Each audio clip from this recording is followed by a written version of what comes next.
পাশাপাশি আপনাদেরকে আরো সতর্ক করছি যে আপনারা জানেন যে বাংলাদেশে একটি ইসলামিক দল তারা বিভিন্নভাবে অপপ্রচার চালাচ্ছে। তারা ওই মসজিদের ঘরে ঢুকে তারা তাফসিরের নামে সেখানে রাজনৈতিক কার্যক্রম পরিচালনা করছে। তারা দেখেছি রাতের অন্ধকারে ওই ঘরের মহিলাদেরকে বোরকা পরিয়ে জামাতের নামে ভোট চাইতে গিয়ে তারা কিন্তু ওইখানে দেখেছি একটি ভিডিও ভাইরাল হয়েছে কিছুদিন আগে, যে সেখানে ওই ঘরের মহিলাদেরকে অজ্ঞান করে তাদেরকে বেঁধে রেখে ওই ডাকাতি করছে তারা রাতের অন্ধকারে। এবং পাশাপাশি আমাদের সাধারণ মানুষকে বিভ্রান্ত করার জন্য ইসলামকে ব্যবহার করছে তারা। ইসলাম কখনোই কোনো রাজনৈতিক কোনো অংশ হতে পারে না। আমরা বাংলাদেশ জাতীয়তাবাদী দল বিএনপি ইসলামী মূল্যবোধের সর্বোচ্চভাবে শতভাগ বিশ্বাসী একটি দল।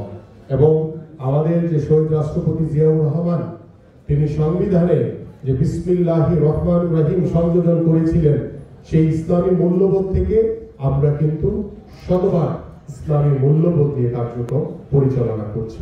কিন্তু একটি দল তারা ইসলামকে ব্যবহার করে বিভিন্নভাবে অপপ্রচার চালাচ্ছে, বিভ্রান্তি ছড়াচ্ছে।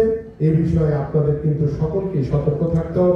জাতীয়তাবাদী দল কোন অন্যায়কারীকে, কোন বিশৃঙ্খলাকারীকে, কোন চাঁদাবাজকে প্রশ্রয় দেয় না।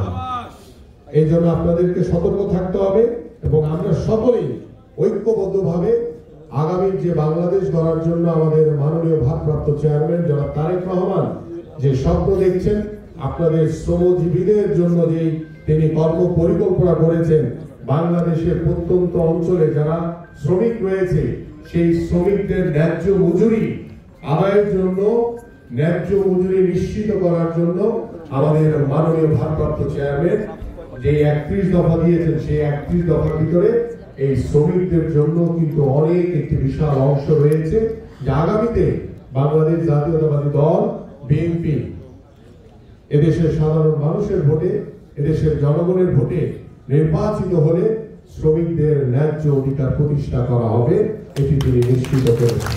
তাই আহ্বান করব যে এসেনশিয়াল ড্রাগ কোম্পানি লিমিটেডের আজকে যারা এখানে কর্মকর্তা, কর্মচারী, বিভিন্ন পর্যায়ের নেতৃবৃন্দ, শ্রমিক যারা রয়েছেন, আমরা সকলেই আমাদের নিজেদের জায়গা থেকে আমরা সকলেই শ্রমিক।